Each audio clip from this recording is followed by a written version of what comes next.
There's one question that people who are deeply enmeshed in love, who might have been pursuing someone for years in vain, or trying so hard to make a relationship work, seldom find the occasion to ask themselves. Despite a certainty that they are in love, the question they rarely pause to ask is this: is the person I love nice to me?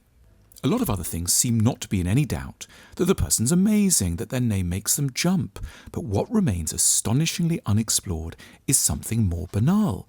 Are these people actually kind? And here, despite all the extraordinary devotion, the answer is liable to be rather confusing. It seems that this loved one, the recipient of so much care and passion, isn't necessarily especially kind back.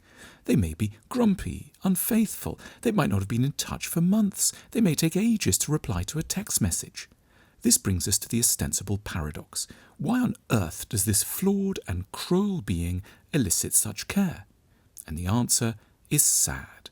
The person is loved not despite their lack of kindness and reciprocity, but precisely because of it.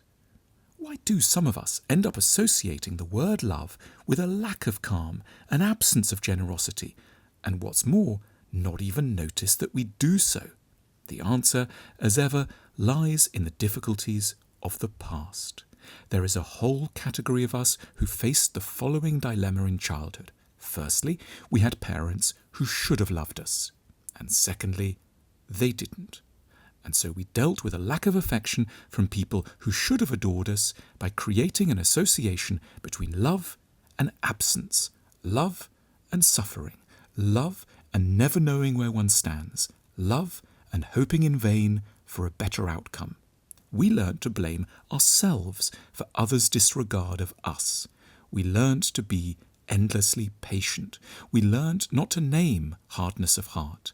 We learnt to hope endlessly for a change of mind in the other person. And now, in adulthood, it won't occur to us to call out bad behaviour as soon as it arises. We don't register that we haven't been happy in 6 months, or that our partner's behaviour is mocking us grossly.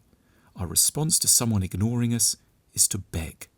We're no more able now to ask, is the person I love nice to me than we were at the age of 5? And the answer in both cases would of course have been no.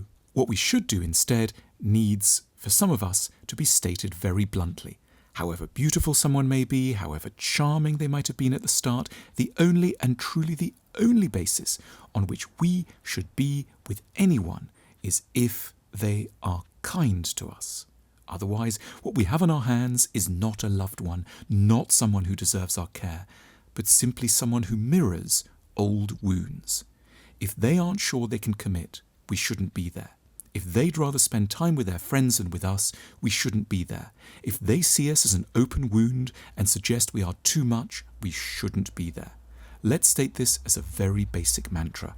We should only love kind and keen people, people who listen to us and are committed to our welfare.